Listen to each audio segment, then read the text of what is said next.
মধ্যপ্রাচ্যের দেশ কাতারে ভয়াবহ সড়ক দুর্ঘটনায় নিহত ৫ বাংলাদেশির পরিবারে নেমেছে শোকের ছায়া।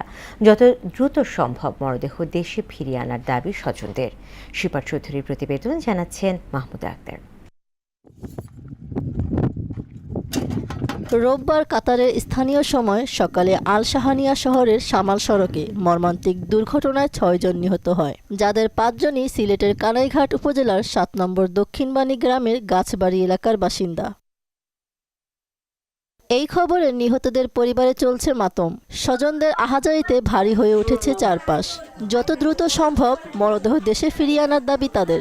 অ্যাক্সিডেন্ট হইয়া মারা গেছে, সাথে আমার ফুফাতো ভাই, চাচার ভাই আসলাম।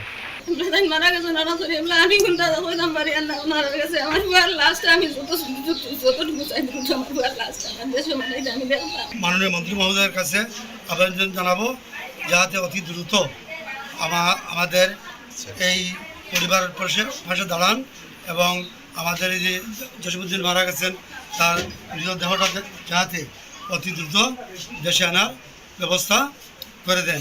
নিহতদের পরিবারের সঙ্গে যোগাযোগ করে সার্বিক সহযোগিতার আশ্বাস দিয়েছেন সিলেটের পুলিশ সুপার।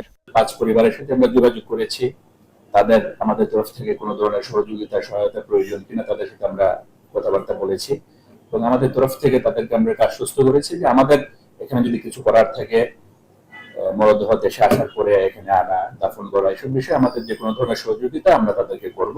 ৫ প্রবাসীর আকস্মিক মৃত্যুর খবরে শোকে স্তব্ধ পুরো এলাকা। প্রবাসী পরিবারগুলোর একমাত্র দাবি যত দ্রুত সম্ভব প্রিয়জনদের মরদেহ ফিরিয়ে আনা হোক দেশের মাটিতে।